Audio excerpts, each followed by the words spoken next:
All right, Shalom. I'm gonna say this post. Barakatah Yahweh, by Hashem Yahweh Shah, by Hashem Rakakodash. Double honors to the apostles, elders, a great millstone. Peace and salutation to all the brothers doing this work in truth and in sincerity. What you see right here is an example where actually it says last night amazing stars, just a little better than my previous video. Now she is recording the star, with a camera or whatever, which you cannot see this with the naked eye, but as you can see, it looks like if you look in water, if you record water, this is exactly how it is. It's always constantly moving, if you will, but this is exactly how the water looks if you was to look in a tub or a pool or whatever it may be. It gives that, it does exactly how this is doing, that moving around and all that. That's what the water does. These are just examples, showing you that there are waters above the firmament. See, look, that looks just like some water, man. A river or a pool. You can see it clear. You can see it better in a water that's clear. Like if you look at a river or something like that, it's not as clear, but you can see it better in like a clear water. You can see it a lot better. That it looks just like this. See, look. This is exactly how water looks.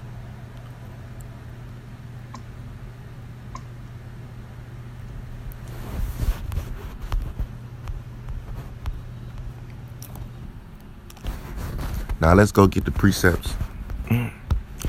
This is Genesis chapter 1, verse 1. In the beginning, Elohim created the heaven and the earth. And the earth was without form and void, and darkness was upon the face of the deep. And the spirit of the powers moved upon the face of the waters. And the powers said, "Let there be light." And there was light. And the powers and the powers saw the light, that it was good, and the powers divided the light from the darkness. And the powers called the light day, and the darkness he called night. And the evening and the morning were the first day.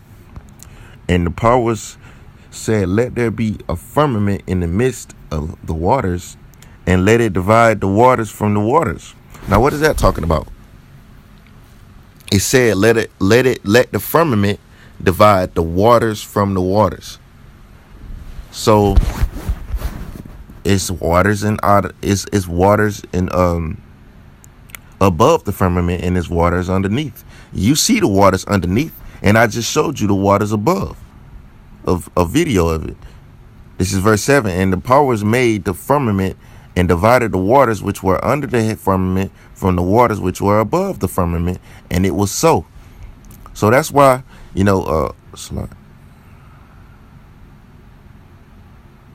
is verse 8. And the powers called the firmament heaven, and the evening and the morning were the second day. And the powers said, "Let the waters under the heaven be gathered together unto one place, and let the dry land appear." And it was so.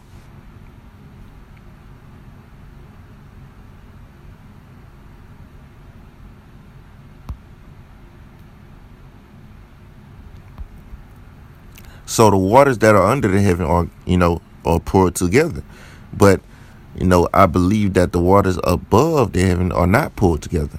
It says right here in verse 9, "Let the waters under the heaven be gathered together unto one place." But one point I wanted to point out, is that you cannot breathe underwater, and you also cannot breathe out of space. You cannot breathe. That's just something that they have in common.